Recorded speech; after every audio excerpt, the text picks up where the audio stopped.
शुभ प्रभात। 8वीं कक्षा नचिकेता पाठ में पुनः आपका स्वागत है। पिछली वीडियो में हम लोगों ने देखा था कैसे विलक्षण प्रतिभा संपन्न जिज्ञासु तत्ववेत्ता बालक नचिकेता पिता से आज्ञा लेकर यमराज के घर पहुंच जाता है। यमराज जो काल देवता है, मृत्यु के देवता है, 3 दिनों तक भूखा प्यासा बालक को देखकर द्रवित हो उठते हैं और सबसे पहले बालक की विचार, बालक की इच्छा जानने से पहले 3 दिन तक उनके दरवाजे पर वो बच्चा ऋषि कुमार भूखा प्यासा रहा, इसलिए 3 वर देना चाहते हैं। तो उन्होंने कहा कि नचिकेता से वर मांगने के लिए नचिकेता बोला, हे प्रभु, यदि आप मुझ पर प्रसन्न हैं तो मुझे यह वरदान दीजिए कि मेरे पिताजी का मुझ पर क्रोध शांत हो जाए। देखो कैसे बालक, जिस पिता ने मृत्यु को दिया, मरने को कह दिया, उस पिता के लिए कि उस पिता का क्रोध, वो उन्होंने क्रोध के वशीभूत होकर कहा अपने पुत्र के प्रति उनका क्रोध शांत हो जाए, पुनः वात्सल्य भाव से अपने पुत्र से मिलने के लिए लालायित हो। फिर देखिए ऐसा ही होगा। यमराज ने कहा, तुम्हारे लौटने पर तुम्हारे पिता अपना सारा क्रोध भूलकर तुम्हें गले लगाएंगे। अब दूसरा वर मांगो। नचिकेता ने दूसरा वर मांगा, हे देव, मुझे स्वर्ग को प्राप्त करने के उपाय के बारे में बताइए।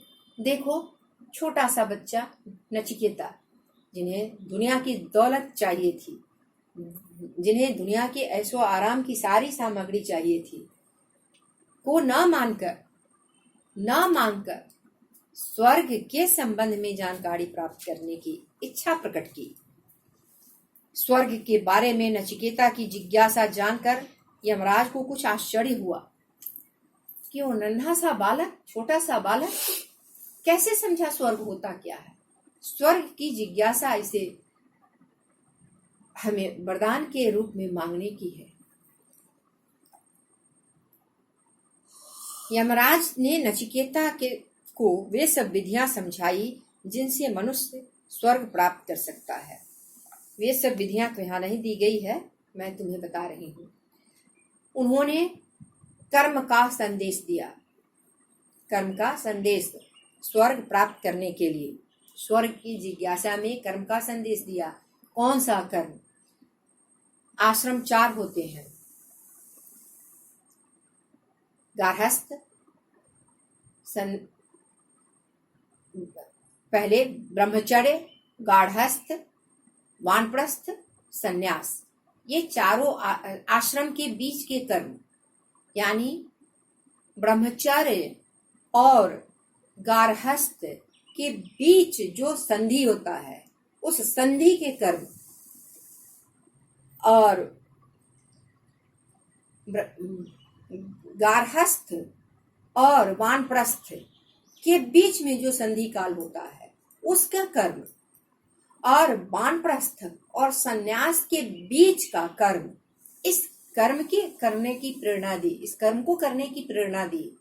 ये कर्म जितना उन्नत होगा, स्वर्ग की जानकारी प्राप्त करने में, स्वर्ग प्राप्ति में उतनी ही आसानी होगी। वत्स, अब तीसरा वर मांगो, यमराज ने कहा। नचिकेता ने फिर विचार किया। वह यमराज से बोला, भगवान, कृपा कर मुझे आत्मा का रहस्य समझाइए। देखो उस तत्ववेत्ता वैज्ञानिक को, उस बालक वैज्ञानिक को, जिज्ञासु वैज्ञानिक को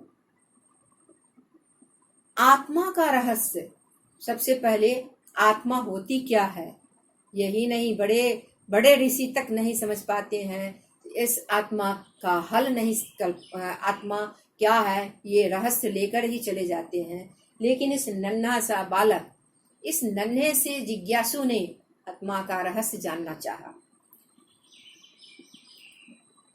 यमराज को ऐसे गंभीर प्रश्न की आशा नहीं थी। वे बोले, वत्स, तुम अभी बालक हो, आत्मा का रहस्य तो बड़े बड़े विद्वान भी नहीं जान सके हैं।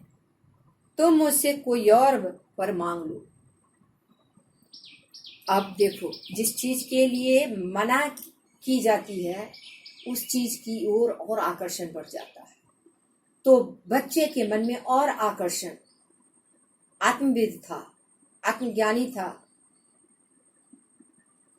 नचिकेता अपनी बात पर दृढ़ता से अड़ा रहा। वह बोला, जब बड़े बड़े विद्वान भी आत्मा का रहस्य नहीं जान पाए हैं, तब तो मैं आत्मा का ज्ञान अवश्य प्राप्त करूंगा, अवश्य प्राप्त करना चाहूंगा। आप मुझे कृपा कर आत्मा के बारे में ही बताइए। यमराज ने नचिकेता को अनेक प्रलोभन दिए, पर वह आत्मा का रहस्य जानने पर अड़ा रहा। आपको मैं बता दूं, ऐसी विलक्षण प्रतिभा बहुत कम धरती पर उत्पन्न होती है। आप जानते होंगे महात्मा बुद्ध के बारे में, उन्हें भी लौकिकता आकर्षित नहीं कर पाई। लौकिकता मतलब भौतिकता, इस संसार का सुख उन्हें आकर्षित नहीं कर पाया और वे परम सुंदरी पत्नी और परम प्रतिभा संपन्न पुत्र को सोए हुए छोड़कर ज्ञान प्राप्ति की ओर चल दिए। यहाँ नचिकेता को भी देखिए, सांसारिकता से कोई मोह नहीं है, प्रलोभन डिगा नहीं सका, आत्मा का रहस्य हावी रहा। संसार का कोई प्रलोभन उसे अपने निश्चय से डिगा नहीं सका। इसमें संक्षेप में दिया हुआ है, यमराज ने कहा, तुम सारी संपत्ति मांग लो, दुनिया में जब तक जीना चाहते हो जियो, जिस प्रकार के ऐश्वर्य चाहिए तुम सब ले लो, लेकिन आत्मा का रहस्य न पूछो। लेकिन बालक नचिकेता अपनी जिद पर अपनी दृढ़ता बनाए रखी। अंत में प्रसन्न होकर यमराज ने उसे उपदेश देना आरंभ किया। आत्मा न तो कभी पैदा होती है न मरती है, वह अजर अमर है। हमारे शरीर का नाश होता है, पंच भौतिक तत्वों से बना हमारा शरीर नष्ट होता है। जब व्यक्ति मृत्यु को प्राप्त हो जाता है तो उस शरीर को शव कहते हैं। आत्मा तो निकल जाती है, शरीर को छोड़ देती है, आवरण को छोड़ देती है, घर को छोड़ देती है, निकल गई तो ये सुंदर सा शरीर मृत पड़ा हुआ रहता है और उसकी अंत्येष्टि की आवश्यकता होती है। नाश किसका हुआ? शरीर का नाश हुआ। जलाया जाता है शरीर, दफनाया जाता है शरीर, आत्मा निकल जाती है। शरीर के नष्ट हो जाने पर भी आत्मा विद्यमान रहती है, परंतु उसे हम अपनी इंद्रियों से नहीं देख सकते, क्योंकि वह निर्गुण और निराकार है। वह कण कण में व्याप्त है, सूक्ष्म रूप में है, वह निराकार रूप में है। तुलसीदास जी ने रामचरितमानस में कहा है, पद पाताल शीश अजधामा, अपर लोक अंग अंग विश्रामा, आनन रहित सकल रस भोगी, ऋणवाणी वक्तावर जोगी। ऐसी है आत्मा, मोह नहीं है लेकिन सारा स्वाद जानती है। पद बिनु चले सुनय बिनु काना, कर बिनु कर्म करे विधि नाना। पैर नहीं है लेकिन ईश्वर चलता है, हाथ नहीं है लेकिन कर्म करता है। यह क्या है? वह चिदानंद स्वरूप आत्मा है। तो आत्मा का ज्ञान ही सच्चा ज्ञान है। वत्स, आत्मा का ज्ञान बहुत गूढ़ विषय है और इसे वे ही समझ सकते हैं जो सांसारिक आकर्षणों को ठुकरा कर साधना के मार्ग पर चलते हैं। इसलिए पुत्र, श्रेष्ठ व्यक्तियों के पास जाकर उनसे ज्ञान प्राप्त करो और यह आत्मा जो अजर है, अमर है, अजन्मा है, यह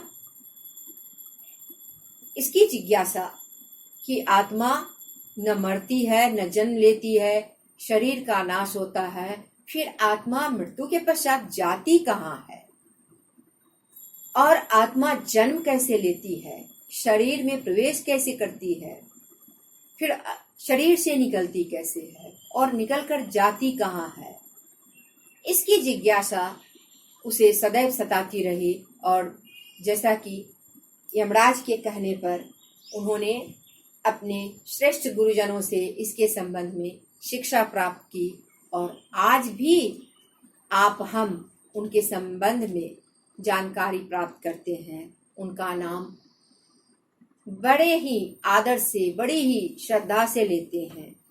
तो ये भौतिकता,